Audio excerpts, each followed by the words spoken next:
Amber wipes the counter with a bar rag. Her palms are damp with sweat. Her back aches from a 10-hour shift. The corner is almost empty. The only people left are a drunk old man at the far end and a couple of lovers.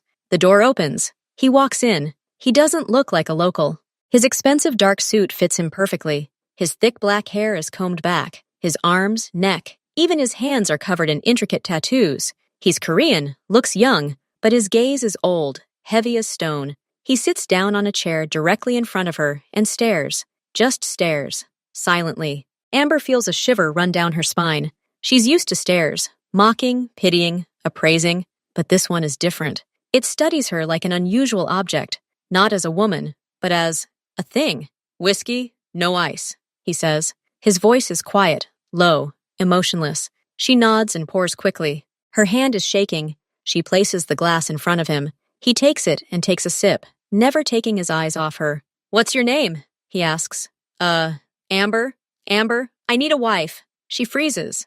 At first, she thinks she misheard. Then she feels a surge of burning shame. This is some kind of cruel joke. One of her colleagues has orchestrated this. She looks around, but no one is around. "This isn't funny," she mutters, grabbing the rag again. "I'm not joking. I said, I need a wife. Tomorrow morning at the mayor's office. Be ready by 9. He says this so calmly, as if ordering another whiskey. Amber looks at his face. No smile, no hint of playfulness, only cold, confident seriousness. "You're crazy," she breathes. "I don't know you, you don't know me." "It doesn't matter. You're fine. You're suitable." These words make it even more painful. She knows she's a fat girl. She knows that for men like him, she's invisible, or an object of ridicule. So it was a joke after all, a cruel and humiliating one. "Please go away," she says, her voice breaking. He slowly takes a thick wad of bills out of his inside jacket pocket. He places it on the counter. The bills are new and crisp. "This is for your time. And for your silence. Tomorrow at 9. No need for a white dress. Come in what you're wearing now." He finishes his whiskey and stands up. His movements are smooth, athletic. He passes by, and for a second, his tattooed hand rests on the counter next to hers. "My name is Minho. Don't be late." And he leaves. The door closes quietly behind him.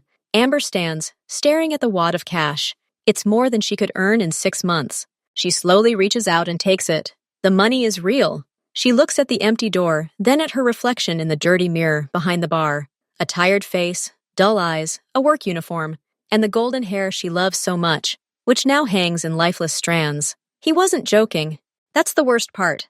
Amber doesn't sleep all night. The money sits on the kitchen table like an accusation. She thinks about her life. The small rented room with mold on the walls. The job where she's constantly being pointed at. The loneliness. A vast, all-consuming loneliness. She's 25, but she feels old and unwanted. He, Minho, looks dangerous. His world is a world of dark streets, money, violence. She felt it in every fiber of her being. He's a mafia member, a boss. The word comes to her mind on its own, and it feels right. But he offered a way out. It might be strange. It might be crazy. It wasn't an offer of love. It was a contract.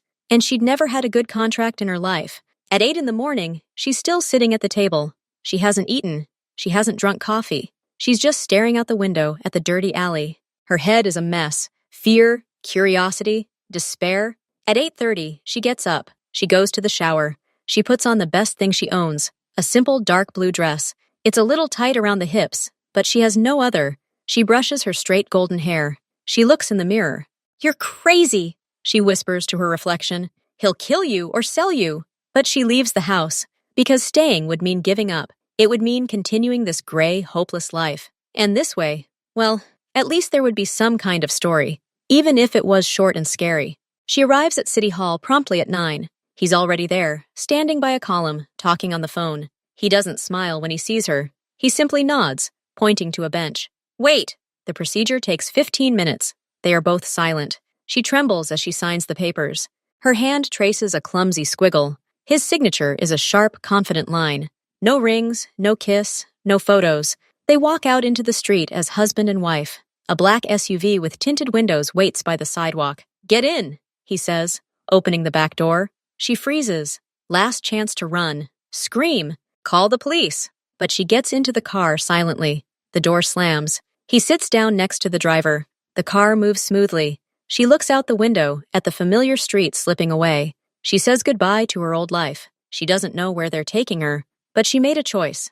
Out of fear, out of despair, out of a tiny, foolish hope that things could be different. The car pulls into the gates of a high fence. The house is huge, modern, made of glass and concrete.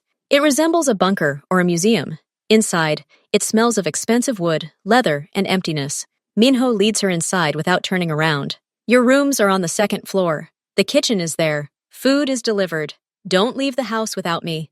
Don't touch the phone in my office. Don't ask questions. He says this as he climbs the stairs, as if he were reading out a safety instruction. Right here, he says, opening the door. It's an entire apartment within a house.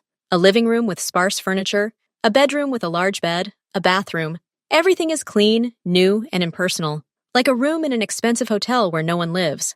They'll come tomorrow and bring you some clothes. Tell the woman who comes to clean what you need. Her name is Mrs. Kim. He stands in the doorway, examining her. His gaze glides over her figure, her face, her hair. But there's no interest in it. There's an assessment, as if he's checking to see if the cargo has been delivered correctly. Amber blurts out. She hadn't planned to ask, but the word just slips out. He lingers on her for a second. Because you're suitable, he repeats his phrase from the bar.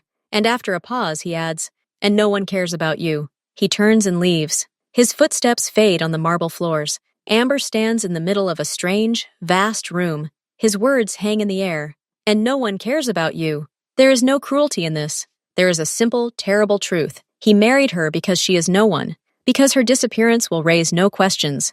Because she does not matter. She's a ghost in his palace. Invisible. Under contract. She slowly approaches the window. It doesn't open. She sees a large, well-kept garden, a high fence, cells. This isn't a home. It's a beautiful prison. Days pass. Amber hardly sees Minho. He leaves early in the morning and returns late at night. Sometimes she hears his footsteps downstairs, his muffled voices. Mrs. KM comes, cleans, and prepares food. She barely speaks, only bows. The loneliness here is louder than in her old closet. There was street noise, neighbors. Here, there is silence. A deathly silence, broken only by the hum of the refrigerator. Amber begins exploring the house, cautiously, afraid of bumping into a forbidden door. She finds a library with books in Korean, a movie theater with 10 seats, an empty conference room. Everything is clean, everything is in place, and everything is dead. One day she goes downstairs, past the kitchen. There's a long hallway with several doors. One of them is ajar. It's dark inside. She fumbles for the light switch. The light flashes, and she freezes. It's a huge gym. It has everything you could imagine. A treadmill, an elliptical, dumbbells of all sizes, benches, racks, and wall-sized mirrors. The equipment looks expensive and new, but it's dust-free. It's used. Amber looks at her reflection in the mirror, at her large body in a loose dressing gown, at her round face with hopelessness in her eyes. She hates this reflection. She hates her weakness, her submissiveness. And then, looking at the dumbbells, she understands. Her eyes light up. This is her chance. Not for him, never for him, for herself. As long as he considers her a nobody, as long as he doesn't notice her, she can change. Right under his nose, in his own home, she will become strong, so strong that one day she will look him in the eyes and leave. Not run away like a frightened mouse, but leave, slamming the door. Leave with a new one. The solution comes instantly. Jian turns off the light and quietly closes the door. She now has a goal, and a place to achieve it. Amber waits until the middle of the night. 2 o'clock. The house is quiet. She puts on old sweatpants and a stretched-out t-shirt. Barefoot, she goes down to the basement. The hall is lit only by emergency lights. That's even better. In the dim light, her reflection in the mirror is less clear, less judgmental. She starts with the simplest. She decides to simply stand on the treadmill. She turns it on the lowest speed. 5 minutes of walking. Sweat runs down her back in rivulets. Her legs burn. She feels every extra kilo, every muscle that has never been used. The next day, her whole body aches, as if she'd been hit by a truck. She can barely get out of bed. But that night, she goes downstairs again. She adds another 5 minutes. She tries to do a few squats without weights. Her knees tremble. She falls onto the soft floor. Tears of shame and helplessness well up in her throat. She suppresses them. A week later, she tries to lift the smallest dumbbells, 2 kilograms each. Her arms shake as if she's in a fever. After the third attempt, a searing pain shoots through her muscles. She lowers the dumbbells, sits on the floor, and hugs her knees.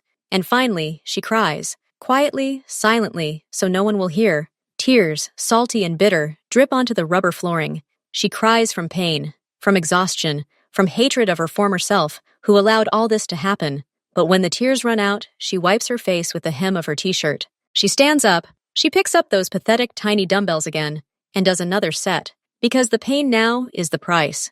The price for her future self. For the Amber who one day won't be afraid, who will be strong. Every night is a battle with her own body, with laziness, with despair. But she doesn't give in, because in this dark room, in complete silence, for the first time in years, she feels in control of something in her life. A month passes. Amber can now last 20 minutes on the treadmill. She does lunges and wall push-ups. Her clothes fit a little looser. In the mirror, she sees not a change in her figure, but a change in her eyes. A stubborn, fierce spark has appeared in them. One night, she's more tired than usual. After a tough back workout, she sits down on a bench to rest for a minute. The room is warm, the silence oppressive. Her eyelids droop. She doesn't plan to sleep, but her exhausted body takes its toll. She wakes up to a sharp, icy chill. She opens her eyes. At first, she doesn't understand where she is. Then she sees the ceiling of the gym. She's lying on the floor, with an exercise mat underneath her, and then she feels someone's gaze. She slowly turns her head. Minho stands in the doorway, illuminated by the light from the hallway. He's not wearing a jacket. He's wearing a black t-shirt and sweatpants. His arms are crossed over his chest. He's looking at her sweaty, disheveled figure, at her sweat-soaked t-shirt, at the mat, at the small dumbbells lying nearby. He doesn't move. He doesn't say a word. Time stops. Amber's mind panics. It's over now. He's caught her. He'll be angry. He'll kick her out. Or worse. She invaded his space, used his things without asking. He hates it when his rules are broken. She freezes, waiting for the explosion, waiting for the cold order to get out. But there's no explosion. Minho simply stands and watches. His stony face is expressionless. Only in the very depths of his dark eyes does something flicker. Not anger, not mockery, something else. A lively, keen interest. As if for the first time he sees before him not a static object, but a process. As if he's discovered that the thing he bought can move on its own. He slowly, very slowly, looks away from her and looks around the room. He sees the water bottle, the towel she's carefully folded on the bench. Everything is according to the rules. Nothing is broken. Then his gaze returns to her again. She cannot move, frozen under the weight of that gaze. He takes one step forward, into the hall. His eyes meet hers. He opens his mouth. Amber holds her breath, preparing for the worst. "Go on," he says quietly. Just 2 words, without intonation. Then he turns and leaves. The footsteps fade away in the corridor. The door to the hall remains open.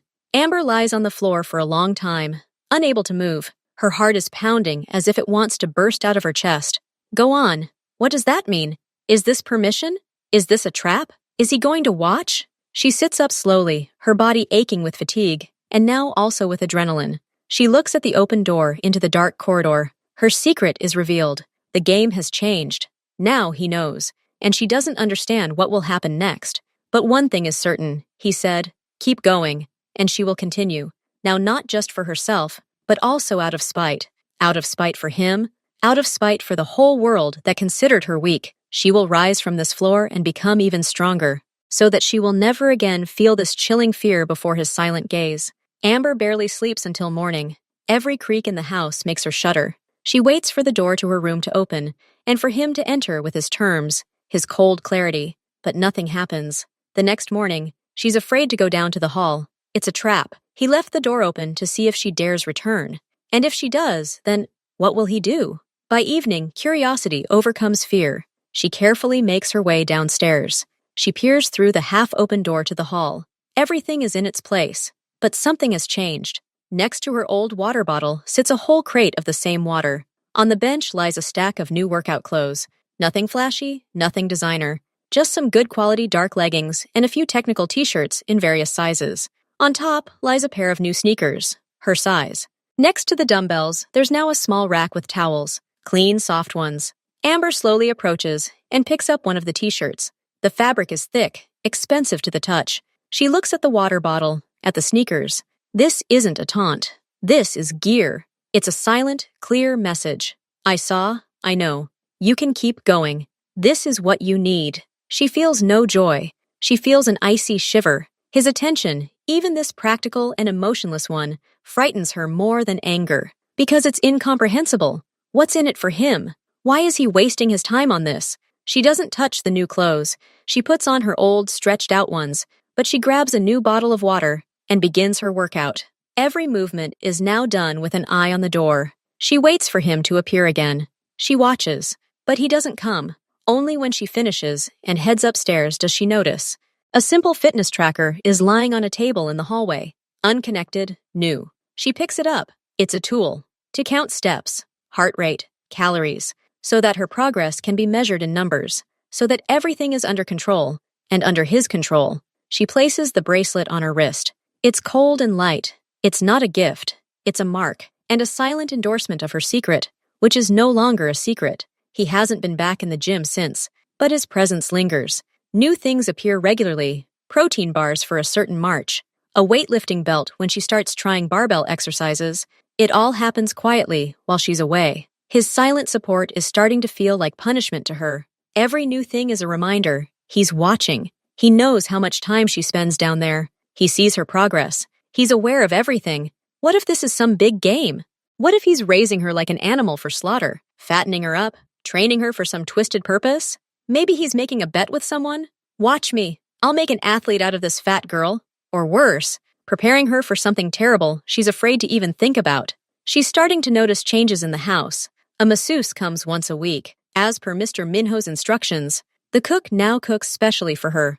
Lots of protein, vegetables, and complex carbohydrates. Meals are brought to her rooms or left in the refrigerator with her name on the container. His world, cold and calculating, begins to envelop her with invisible tendrils of care. And this care is more frightening than the former indifference, because behind it lies control, complete and absolute. Sometimes she catches his gaze over lunch, which they now rarely share in silence. He doesn't look at her face, but rather glances appraisingly at her shoulders and arms, like a coach looking at a protege, or like a master looking at property that's appreciating in value. Amber intensifies her training, not out of gratitude, but out of fear and anger. If this is a game, she won't be his docile toy. She'll become so powerful that she'll break the rules. Whatever he's planning. One evening, when she returns to her room from training, she sees a box on her bed, a simple cardboard one, without ribbon. She carefully opens it. Inside lies a dress. Not what she imagined. It's dark green, made of heavy silk, cut simply yet elegantly. The very dress she would have tried on in a store a year ago, and sadly hung back because it would have highlighted everything she wanted to hide. She picks it up. The fabric flows. She doesn't wear things like this. She has no reason to. There's no note in this box. Just a dress. A silent command. Try it on. She doesn't want to. But curiosity is stronger. She goes to the bathroom, looks in the large mirror, takes off her sweaty workout clothes, puts on a dress. It glides over her body. She zips it up on the side. It goes easily, all the way to the top. Amber takes a step back and looks in the mirror. She freezes. The dress fits perfectly. It hugs her changed figure without being tight. It accentuates her waist, which has become more noticeable, and her shoulders, which have become stronger. It doesn't hide her curves, but rather flaunts them, but as an asset, not a flaw. She doesn't recognize her reflection. It's not the frightened waitress from the bar. It's a different woman, strong, collected, with a fire in her eyes that was once just a smoldering ember. Minho appears reflected in the doorway. He stops and looks at her, not at the dress, at her in the dress. His face is inscrutable, but he looks at her for a long time, silently. Then his gaze meets hers in the mirror. "Get off tomorrow evening," he says evenly. "We're going to dinner." And he leaves without waiting for an answer. Amber stands motionless, still staring at her reflection, at the woman he sees, at the woman she is becoming. The dress isn't a gift. It's a test, and a pass into his world. She's just passed through, and she's not sure whether to be happy or scared. Amber is tense the entire next day. She doesn't go to practice. Instead, she takes a long bath and styles her hair. Ms. Kim brings her a box of low-heeled shoes and a small purse. Everything is sorted. By 7 o'clock, she's ready. She looks in the mirror again. The woman in green silk looks confident, but inside, a knot of fear is coiled. Minho is waiting for her downstairs in the hall. He's wearing a dark gray suit. He looks her up and down. He nods. Approvingly? Simply stating a fact? It's unclear. "Let's go," he says. He doesn't offer her his hand. He doesn't touch her. They walk out to the car. He opens the door for her himself. The car starts moving smoothly. He's silent the entire ride, looking out the window. Amber looks at the city lights. She hasn't been in public for months. Everything seems too bright, too loud. The car stops not at a fancy restaurant, but at a small but expensive-looking Korean cafe. It's cozy, with subdued lighting. He comes out and opens the door for her. As she steps out, his hand briefly touches her elbow to help her balance in her high heels. The touch is quick, impersonal, but she feels the strength in his fingers. He leads her inside, and here begins her first real exit. The cafe is warm and smells of roasted sesame seeds and meat. Several tables are occupied, mostly by business people and couples. When they enter, the conversation doesn't completely die down, but several pairs of eyes turn toward them. Amber feels it on her skin, like a physical touch. At first, everyone looks at Minho. Do they recognize him? Are they afraid? Do they simply see strength in him? Then their gazes slide to her. She sees a whole gamut in these glances. Surprise, curiosity. For men, it's a reassessment. They see not just a plus-size girl, but a woman with presence, in an expensive dress, next to a man like Minho. Some women get a quick, professional glance, assessing the dress, the handbag, the shoes, and then envy. Not an angry one, but a quiet one. Envy of her confidence, of the way she holds herself around him. The waiter, a young Korean, practically runs towards them, bowing low. "Mr. Minho, your table is ready." They're led to a somewhat secluded area, but not completely hidden. Minho helps her sit up. This gesture is also noticed. Amber sits up, trying to keep her back straight. She feels the dress clinging to her. She doesn't avert her eyes. She looks around. She sees several men at the next table quickly look away when she meets their eyes. A strange mixture of fear and triumph seethes inside her. All these months of pain, sweat, tears, they weren't in vain. She's no longer invisible. She's here, and they see her. Minho orders food without asking her, but he orders what she likes. What's on her current menu? He's noticed that too. While they wait for the food, he says little, but he doesn't ignore her. He looks at her across the table. His gaze is still scrutinizing, but there's something new in it now. Satisfaction? As if he's admiring the results of a job well done. Amber finds herself liking that look, and that's what scares her most, because she's beginning to understand. His approval has become important to her, and that's a dangerous trap. They return home late. The evening passed quietly, almost peacefully. No incidents, only glances and quiet whispers behind their backs. Amber feels drained from the tension. She goes to her room, takes off her dress, and hangs it carefully. A shower washes away the hairspray and the remnants of the day. She's almost asleep when she hears a sound. A voice. His voice. He's on the phone. He's not in his office, but, judging by the sound, in the hallway on the first floor. His voice is muffled from below, but a few words break through. She freezes, listening. Not on purpose. She just can't switch off. He speaks Korean sharply, abruptly, then a pause, then his voice again, and among the unfamiliar words, she suddenly clearly hears English, inserted into the Korean phrase, like a name or a code word. Tell her about that girl? An icy wave washes over Amber from head to toe. She freezes in bed, holding her breath. That girl. Which girl? His voice sounds cold, even contemptuous. Then he says something else and hangs up. Silence reigns in the house again. But for Amber, this silence is now deafening, filled with terror. Now all the pieces of the puzzle in her head fit together to form a terrible, clear picture. His sudden interest, the gifts, the training, the concern for her nutrition, the social outings. None of this was for her. He has another. That girl, the real one, the one he possibly loves, or who is important for business.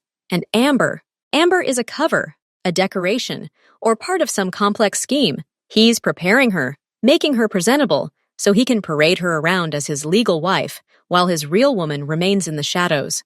Or maybe he's simply grooming Amber to give way to that one girl when the time comes. Or is he waiting for Amber to become attractive enough so he can profitably hand her over to someone to pay off a debt as part of a deal? His phrase, "Should I tell her about that girl?" now echoes constantly in her head. He'd discussed with someone whether to reveal the truth to her, and judging by his tone, he'd decided not to. For now, all his kindness, his silent support, it was a lie, a crude, cynical manipulation. He raised her like an animal for show, or for sale. Fear gives way to a searing, all-consuming sense of betrayal. She'd been so stupid. She'd almost begun to trust him, almost begun to value his attention.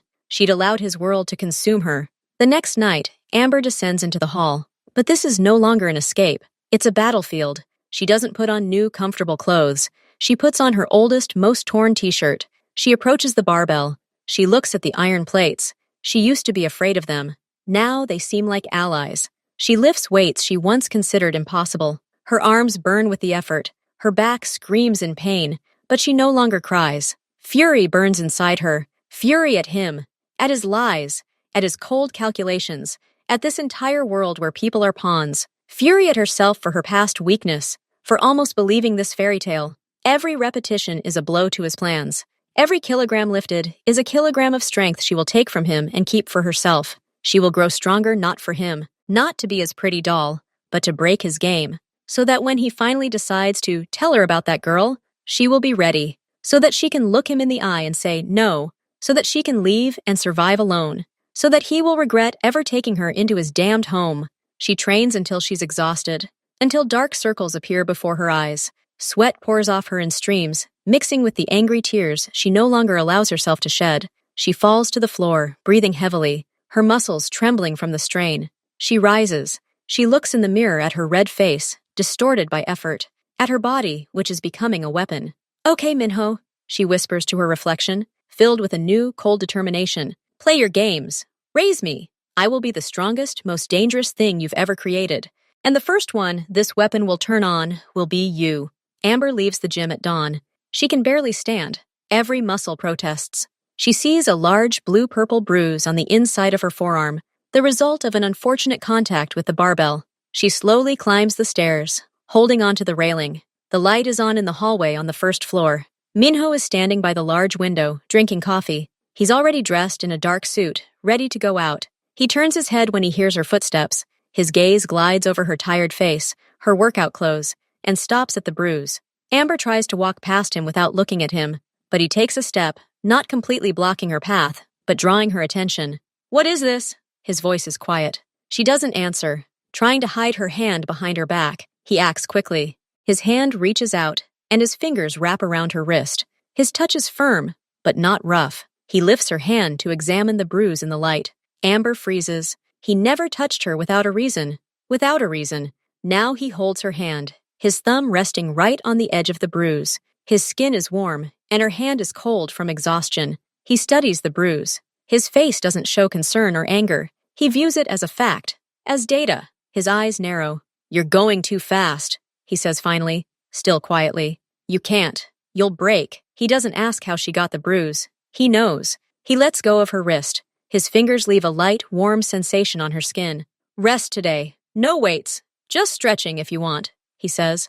It's not a request. It's an order. But an order that somehow sounds concerned, or simply concerned about the state of his property. He looks away, takes a sip of coffee. The conversation is over. Amber stands still, rubbing her wrist where his fingers had just been. His words, "You'll break," echo in her head. She doesn't understand. If he doesn't need her, if he has that girl, why is he worried about her breaking?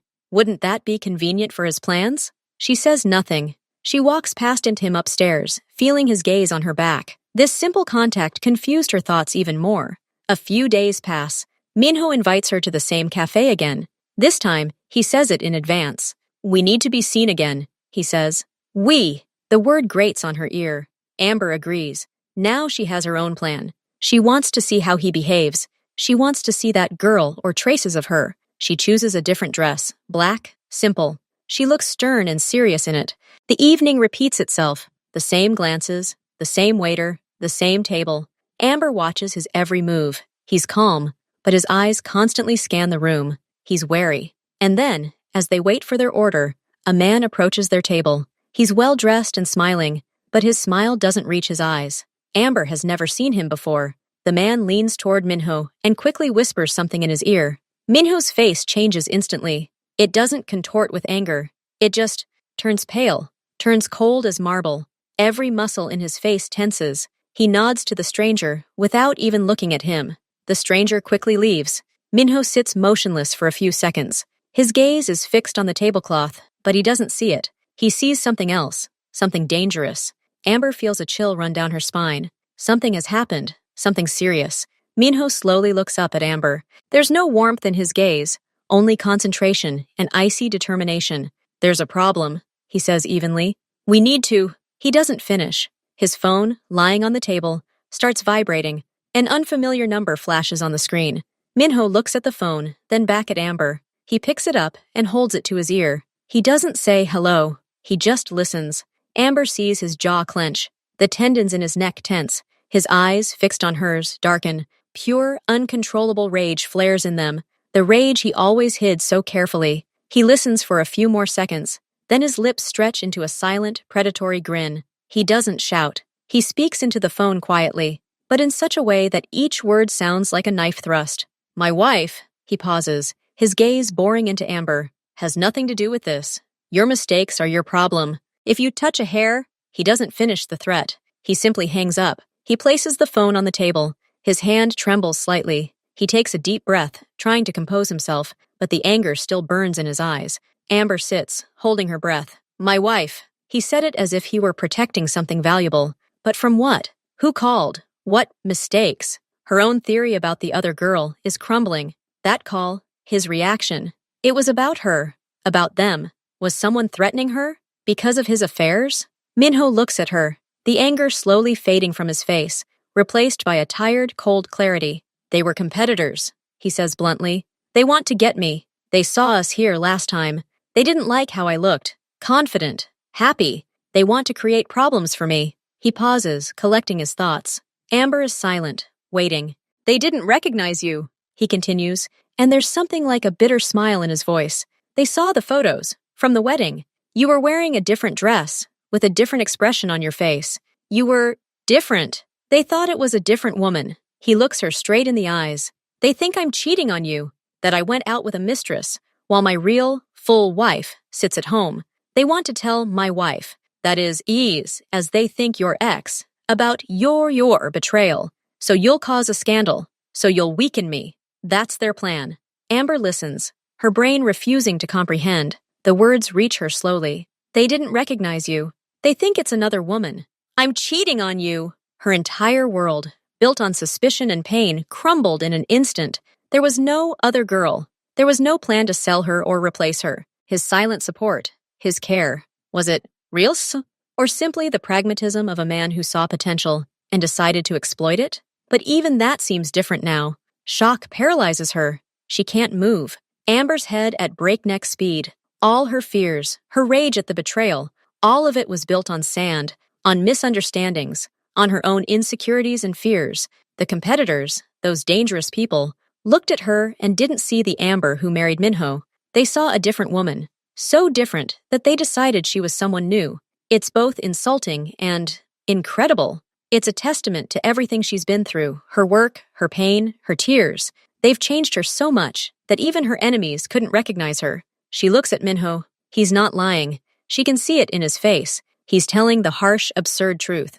Their sham marriage, her transformation, all of it has led to this absurd situation where they've become targets because of her success. The feeling of emptiness gives way to a strange, cold calm. The anger is still there, but now it's directed not at him, but at those who deemed her so insignificant that they couldn't recognize her, who decided she was just a miserable, fat wife, easily deceived and exploited. Something snaps inside her. A turning point, a point of no return. She's no longer a victim of his game. She's become an unexpected player in a higher-level game. A player everyone underestimated, including, perhaps, herself. Minho watches her. He sees her expression change, from shock to confusion, and then to the same steely determination he saw in the hall. So what now? Amber asks. Her voice is quiet but firm, not trembling. Minho leans forward across the table. Now we're playing their game, but by our rules. They need the wife to know about the cheating. Fine, let her know. He pauses.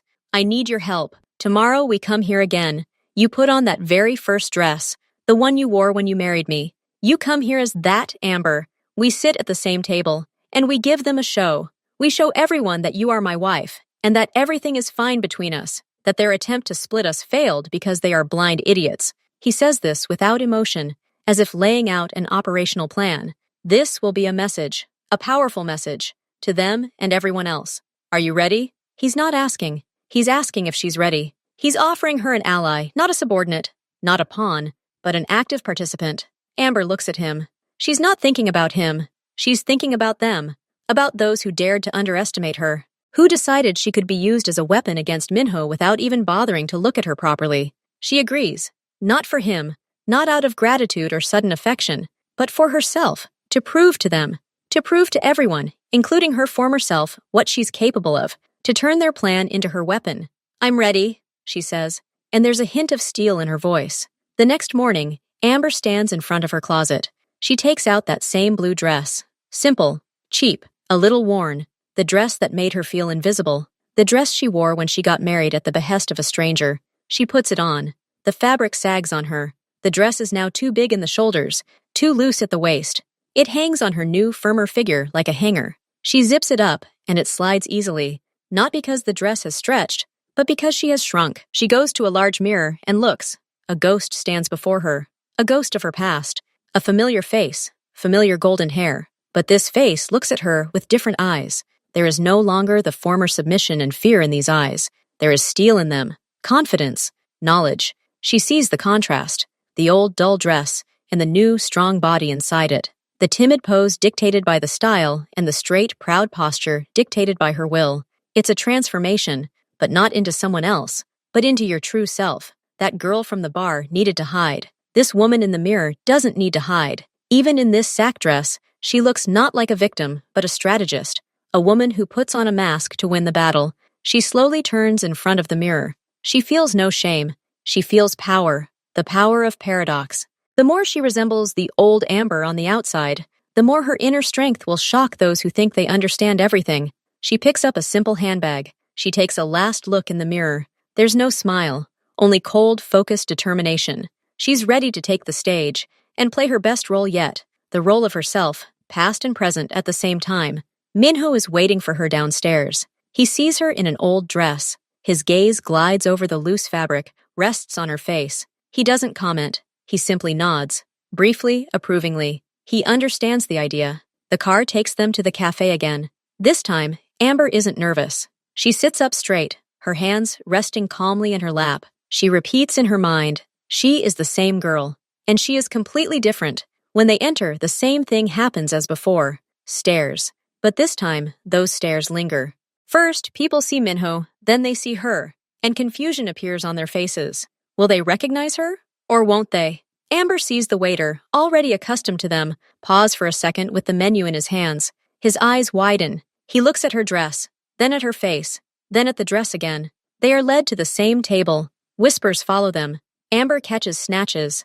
Is this the same one? It can't be. That one was, look at her posture. It's her. But how? Minho and his mysterious wife. She sits down. Her movements are smooth, confident. She doesn't slouch, doesn't try to hide. She places her purse on the chair next to her and looks around. Her gaze meets a couple of men at the next table, the same ones who quickly looked away last time. This time, their eyes are fixed. Their gaze reflects not only surprise, but also reassessment and respect, mixed with fear. Minho orders. He does so without taking his eyes off her. There's something new in his gaze, not just satisfaction, but a quiet, icy triumph. He sees the effect. He sees how their performance works. People don't see a pathetic wife being cheated on. They see a woman who has been transformed, who sits next to Minho not as an adornment, but as an equal, or, at the very least, as someone who has earned her place at his side. The old dress no longer looks like a sign of poverty, but like a bold challenge, as if she were saying, yes, this is me, and I can wear whatever I want, because my strength isn't in my clothes. The evening passes quietly, but the atmosphere in the cafe is charged. Everyone understands they have witnessed some silent but important announcement. Minho and Amber's message has been delivered. Later that night, another meeting takes place in one of the city's closed clubs. The man who whispered in Minho's ear at the cafe stands before his boss. The boss is an older man with graying temples and cold eyes. He listens silently to the report. They were there again, the subordinate says, nervously fiddling with the hem of his jacket. She was with him, but in a different dress. The same one, the one from the wedding photos. The boss slowly looks up at him. And, it was her, the same woman, but not the same. She changed. And everyone saw it. Everyone in that cafe. Minho, he was beaming, Not smiling, no, but he was satisfied. He made us look like idiots. There's a photograph on the desk in front of the boss, a wedding photo from the mayor's office. It's of Minho and Amber. He cold and distant, she frightened, in that same blue dress. Next to it lies another, blurry one, taken with a hidden camera in the cafe last time. Amber in green, silk, confident, beautiful. The boss looks at both photos. His face begins to flush with suppressed rage. He takes the first photo, the one from the wedding, and slowly, very slowly, tears it in half, right across Amber's face. Blind, he hisses. We were blind. We looked for weakness. And he turned it into strength. He exploited our blindness. He forced us to give him our own triumph. He stands up and throws the fragments of the photograph aside. Our plan. It didn't just fail. It worked for him. Now everyone sees not his wife the burden, but his wife the mystery. His wife, who is capable of such a transformation. It gives him points, respect. It makes him stronger. A heavy silence hangs in the room. The subordinate is afraid to move. The failure wasn't just tactical. It was psychological. Minho defeated them without landing a single blow. He won by exploiting their own arrogance and inattention. This defeat is more bitter than any lost battle. At home, in the big, cold house, the atmosphere is different. When they return, there's an awkwardness between them. The task is done. The performance is over. What now? Amber goes into the kitchen to get some water. Minho follows her. He stands in the doorway, watching her drink. Today was good, he says finally, his voice sounding casual. Amber puts down her glass. She turns to him. Months of silence, fear, suspicion, hard work, all of it leading her to the question that has been burning inside her since the very beginning. Minho, she says quietly, looking him straight in the eyes. Was there a bet? He freezes. His face, usually so expressionless, goes completely blank for a moment, like a mask. He doesn't blink. He just stares at her. The silence lasts for several seconds. It seems like an eternity. He doesn't say yes. He doesn't say no. He doesn't say, "What are you talking about?" He's simply silent. And in that silence lies an entire universe. Then he slowly looks away. He looks past her, out the dark window. It doesn't matter, he says finally. His voice is low, without intonation, and he turns and leaves. His footsteps fade into the hallway. Amber is left standing alone in the kitchen. His answer isn't an answer. It's an evasion. But in his evasion, she reads the truth. If there had been no bet, he would have simply said no, denied it.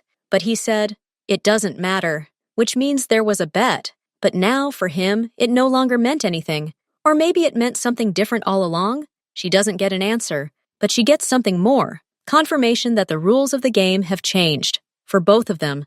The next day, afternoon, Amber goes down to the gym. She's still processing yesterday's conversation.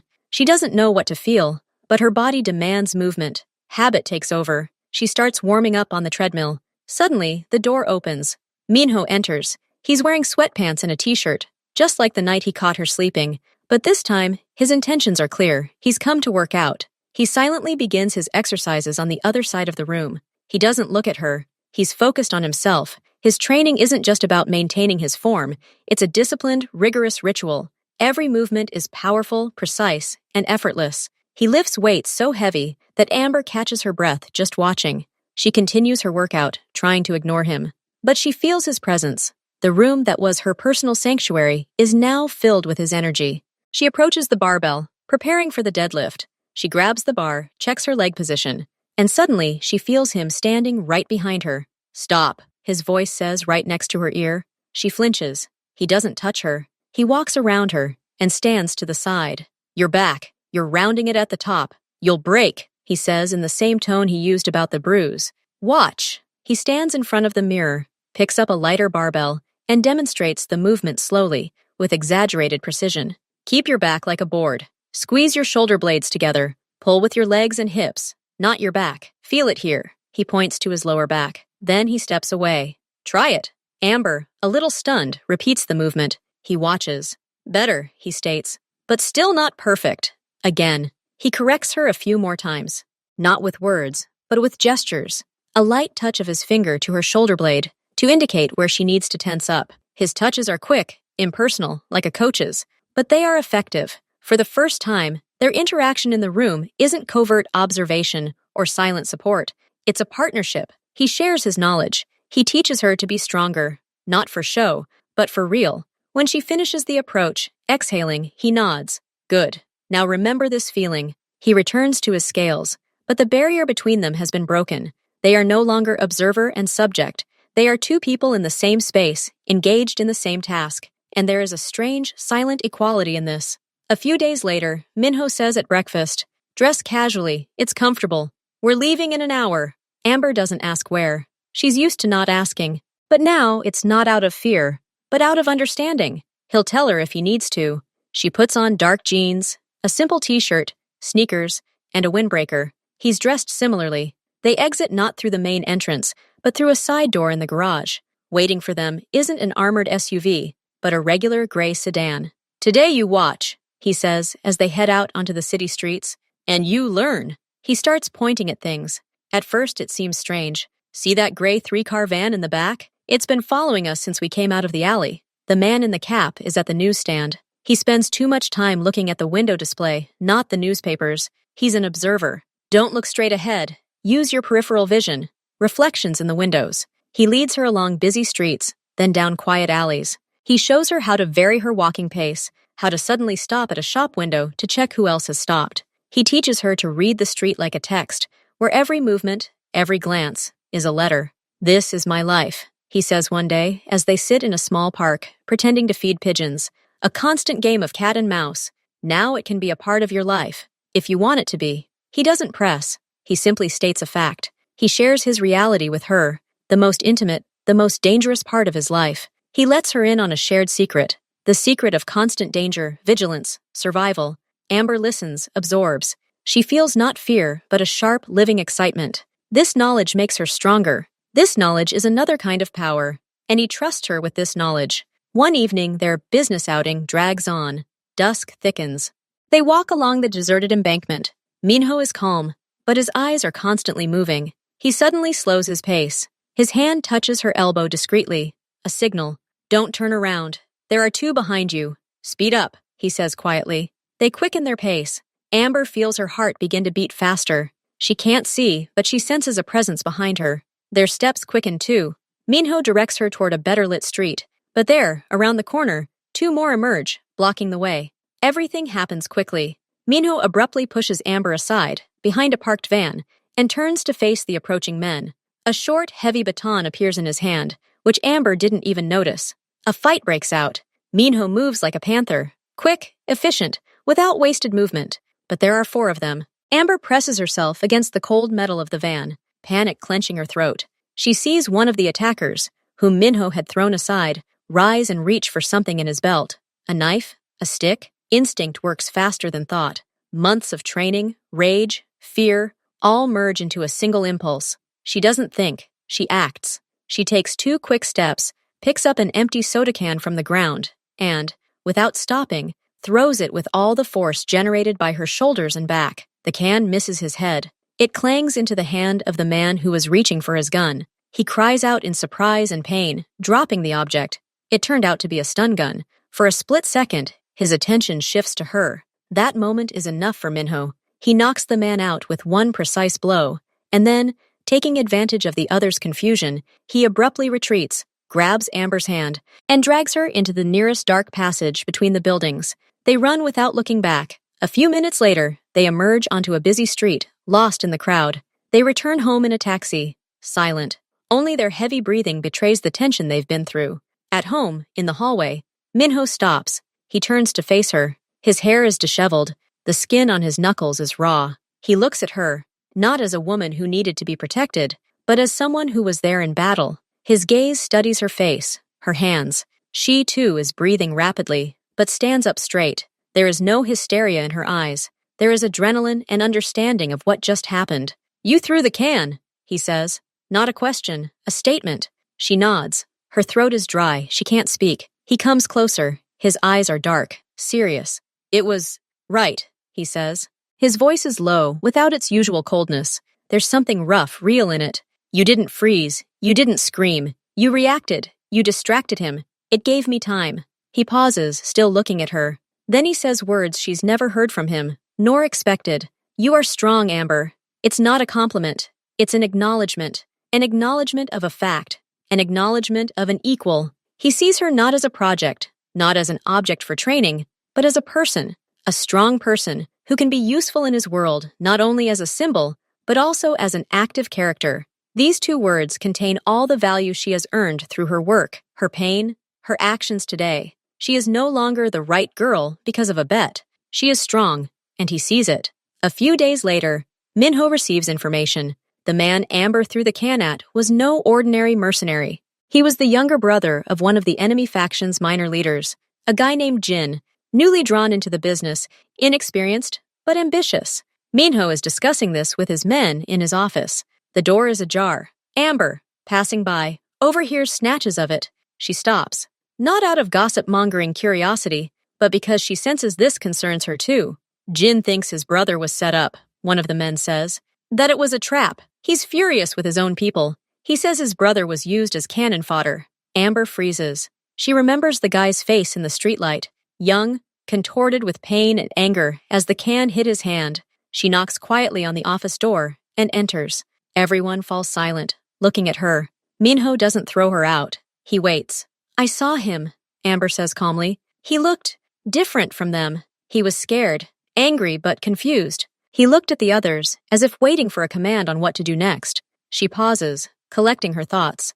Minho stares at her, unblinking. Maybe he doesn't like what he's doing. Maybe he was forced into it. Or maybe he thought it would be easy. And now his brother's been hurt, and he blames his superiors. She's not proposing a plan. She's simply sharing an observation, but there's logic to her words. Minho nods slowly, a familiar, cold, calculating glimmer in his eyes. A rift, he says quietly. We can exploit that rift. If Jin feels betrayed, we can offer him another side. He gives orders, not about violence, about observation, about precise, discreet contact, about a proposal. Later, Amber learns that contact has been made, that Jin, driven by resentment for his brother and disappointment in his own, Oas, has agreed to talk. He hasn't yet sided with Minho, but he's broken and looking for a way out, and the door has been opened for him thanks to her simple, human observation, which his men, preoccupied with strategy, have missed. She didn't just save the day in the alley, she provided the key to weakening the enemy from within, and Minho realized it. Amber lies awake at night, reflecting on the last few weeks. The bet, if there was one, the training, the outings, the attack, her reaction. Watching Jin, she's beginning to understand her new role. She's no longer a burden he took on for money. She's not just a stake in a game that's already over or lost its meaning. She became an asset. Her transformation made him stronger in the eyes of others. Her presence in the cafe, her new image, was a weapon in the information war. Her physical strength and composure in the alley proved she was no weak link. Her observation skills gave him a tactical advantage. He invests in her not out of guilt or some strange whim. He invests because he sees a return. She repays the investment with interest. She has become his ally, not an equal in power or experience, but valuable, irreplaceable in her own way. He shares his knowledge, his reality, with her because she's proven she can withstand it and use it. He respects her strength, and he uses her mind. This isn't love. This isn't romance. This is a business partnership of the highest, most dangerous kind. And in this partnership, she wields real power because her value depends on her strength, her intelligence, her loyalty. She's no longer a prisoner in a gilded cage. She's become a member of a team, a dangerous criminal team, but a team nonetheless. And she has a voice, and that voice has been heard. One day, when Amber returns from a short solo walk in the nearby park, Minho now allows her to do this under a distant supervision. An elderly woman sits down on a bench next to her. She's feeding pigeons. It's a beautiful day, the woman says in English with a slight accent. Amber smiles politely, but her internal radar, tuned by Minho, twitches slightly. The woman is too ordinary and too calm here, next to her. It must be hard for you, the woman suddenly says, not looking at her, continuing to throw crumbs, living in such a tense environment, always on guard. Amber slowly turns her head towards her. What are you talking about? About freedom, my dear. The woman finally looks at her. Her eyes are intelligent, insightful. I have a proposition for you, from people who appreciate your new qualities, but who don't like who you're associated with. The woman takes an envelope from her bag. She places it on the bench between them. This is enough money to start a new life. Anywhere. Away from all this. A new passport, tickets, a safe house, everything you need, she says quietly but clearly. You just need to leave. Just disappear. Today. Now. Our man is waiting by that fountain over there. Amber looks at the envelope. It's thick. Inside, probably tens of thousands in cash. And a promise of complete freedom. From Minho. From danger. From this complicated, confusing life. She could up and leave. Start over. Strong. Rich. Free. The temptation is real. It burns. She remembers her fear, her rage, her suspicions. It would all be so simple. Amber looks at the envelope. Then she looks up at the woman. At her calm, confident face. The face of an envoy from another world who wants to buy her, or ruin Minho's plans by taking his most unexpected asset. She doesn't think for long. The answer comes of its own accord, clear and cold. She doesn't take the envelope. She pushes it away from her and back toward the woman. No, she says simply. The woman blinks, surprised. Darling, think about it. This is your chance. You deserve a normal life. No, Amber repeats. Her voice is firm. I gave my word. I'm staying. She says this and knows it's true, but not the whole truth. She stays not only because of the word she gave at City Hall on the day of her strange wedding, and not because of a sudden love or affection for Minho. She stays because here, in this dangerous, complex reality, she has found herself. The self she never was. Strong, respected, valuable. The one whose opinion carries weight. The one who can protect herself and influence the course of events. Taking the money and running away would mean going back to the beginning, being alone, hiding, being strong, but not using that strength, being free, but from what? From the one place where she finally found her place. She stands up. Tell your people that I'm not selling out, and that their attempt is weakness. They're afraid of what we've become together. She turns and leaves, not toward the fountain where the stranger waits, but back to Minho's house, to her new life. The one she's built herself, no matter how strange and dangerous its foundation. She made a choice, not out of fear, not under duress, but consciously, as a strong person, as an ally, as someone who has found her value and is not going to trade it for easy, but empty freedom. The game continues, and she is in it, voluntarily. They think they're targeting the weakest link. Amber becomes their target. Not Minho and his army of bodyguards, but his wife, the very one they once deemed insignificant. The plan is simple. They'll be watching her new habits, her walks in the park. They know Minho allows her a little freedom, but the supervision is less strict now. They're waiting for the right moment. The moment comes when she enters a small boutique to look at bags. She's alone inside. The saleswoman is in the back room. Two men enter the store, seemingly just customers. The door closes quietly behind them, and a closed sign appears on the handle. Amber senses something is wrong immediately. She turns to leave, but her path is blocked by a third man emerging from behind the clothing rack. Don't make noise, Mrs. Minho, one of them says, smiling. We just want to talk. Our boss invites you for tea. She sizes them up. Three of them, large, self-assured. They look at her with ill-concealed disdain. They see a well-dressed woman before them, the boss's new wife. They think she'll be scared, cry. It doesn't occur to them that this woman has spent months lifting iron, learning to read the streets, and has already thrown a metal can in an attacker's face.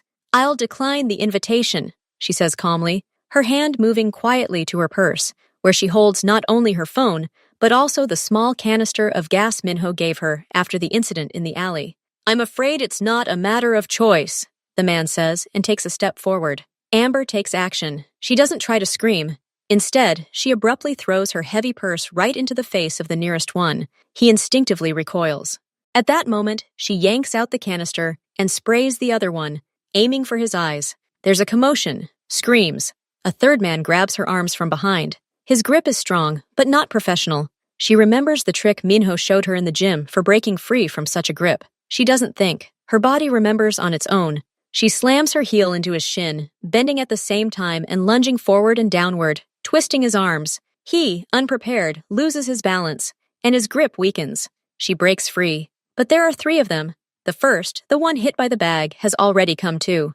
The second, with irritation in his eyes from the gas, is growling with rage. They surround her. She understands she can't win in an open confrontation, but she can stall for time, make as much noise as possible. She knocks over a clothes rack and grabs a metal hanger from the counter. Crazy! One of them hisses and lunges at her. This is exactly what she was waiting for. She steps back, trips over scattered clothes, and falls backwards.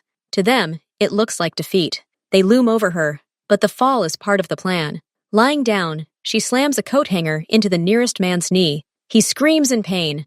The second one bends down to grab her. And at that moment, the store's alarm goes off. A loud, piercing wail fills the space. Amber managed to kick the glass display case near the floor as she fell. Not hard, but enough to trigger the alarm. Panic appears on the men's faces. Outside, they can already hear screams, the sound of a car approaching at high speed. It's not the police. Too fast. It's Minho's men. His system has worked. Her tracker watch, which he forced her to wear, beeped as her heart rate spiked during the struggle. The men rush about. They realize they've failed at the simplest task. They abandon it and try to escape through the back exit. But it's too late. The door is kicked down. Minho's men burst in. Amber lies on the floor among scattered clothes and shards of glass, breathing heavily. She's uninjured, but adrenaline is making her shake. She looks at the people who entered. They look at her, at the two attackers writhing in pain, at the chaos in the store. Their faces don't just show readiness for action, they show respect. They bring her home. Minho is already there. He stands in the hall when she enters, accompanied by two of his men. His face is a stone mask, but his eyes burn with a cold, deadly fire. He looks first at her, checking that she is safe, then at his men. They begin reporting, dryly, factually, what she did, how she resisted, how she raised the alarm. Minho listens without interrupting. When the report ends, he slowly approaches Amber. He doesn't hug her. He doesn't try to comfort her. He looks into her eyes. "Tell me," he says in one word, and she tells it. Simply, without emotion, how they came in, what they said, how she threw the bag, how she used the spray, how she used the counter grab, how she fell on purpose to buy time and distance, how she hit them with the coat hanger and broke the glass. She speaks, and he listens. His gaze never leaves her face. When she finishes, something changes in his eyes. The anger slowly recedes, giving way to something deep, almost unbelievable. He turns to his men. "Did you hear?" His voice is quiet, but cuts like a blade. "They kidnapped her. They thought they were taking a rabbit. But they took..." He pauses, looking at Amber again. "A lioness." He gives orders. Harsh, swift, about their response, about the final neutralization of this group of enemies. He speaks of revenge, not hysterical, but calculated, like surgery. When the people leave, he and Amber are left alone in the large hall. "You could have died," he says, not as a reproach, as a statement of fact. "I knew," she replies. "That's why I acted." He nods slowly. "You didn't expect to be rescued. You created your own chance. You saved yourself. My people only picked you up in the end." There's no frustration in his voice. There's recognition of a higher order. She wasn't a passive victim who needed rescuing. She was a fighter on the battlefield, holding out until reinforcements arrived. He comes closer. His hand rises, and he touches her shoulder for a second, where the fabric of her jacket has been torn in the struggle. His touch is light, almost weightless. "Go and rest. It's over." With them, for sure. She goes up to her room, but not to cry or tremble with fear. She walks, feeling a strange, icy rage and satisfaction. They thought she was still that girl. They were wrong. They paid dearly for their mistake, and she proved it not only to them, but to herself and to Minho once and for all. Minho's response was swift and devastating.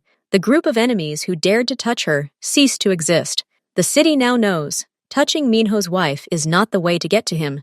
It is certain death, because this wife is not a weakness. She is part of his strength. One evening he comes to her room. He doesn't knock. He simply opens the door. He is dressed simply, in dark trousers and an open-collared shirt. "Let's go," he says. He doesn't take her outside, or to a cafe. He takes her up a narrow staircase to the attic, and from there, through a hatch onto the flat roof of the house. The night is clear. The city lies below, like a sea of lights.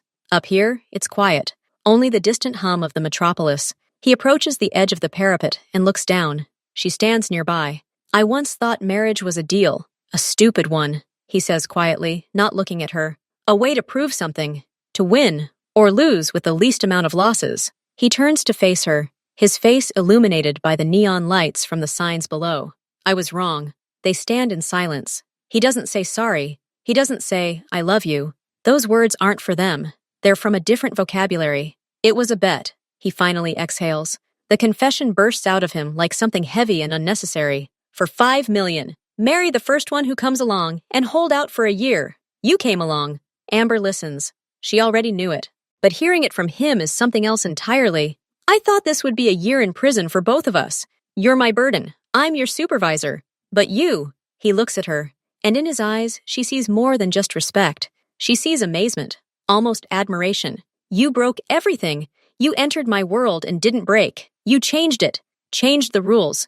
You became, he searches for the word, essential. Not a bet wife, but a partner. Someone who stands here, next to me, on an equal footing. He says this not as a compliment, but as the most important report of his life, as a reevaluation of all values.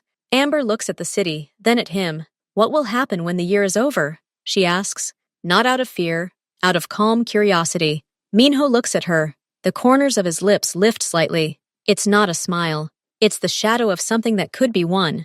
The year doesn't matter anymore. The bet is lost, or won. I don't remember anymore, and I don't care. He takes a step closer. Now there are centimeters between them. The game is different now, more difficult, more dangerous. And in this game, I need you, by my side, if you want me to. He doesn't ask, he offers. As an equal to an equal, he invites her to stay, not by contract, not out of fear, but by choice, to become part of his world, his right hand, his most trusted confidant, his wife, truly, in their own twisted sense of the word. Amber looks out at the sea of lights below. She thinks of the fear in the bar, of the pain in the room, of the rage and betrayal, of his silent support, of his respect, of the strength she found here. She turns to him, looks into his dark, serious eyes. I'm already in, she says simply, and I'm not going to quit. He nods. Once. That's enough. They stand shoulder to shoulder on the edge of the roof, looking out over their city, the battlefield, the arena of their new, shared life. Fear and wagers are a thing of the past. Ahead lies only them, their strength, their mutual respect, and the quiet, unspoken devotion that is stronger than any vow. The game is really just beginning, and now they're playing on the same team.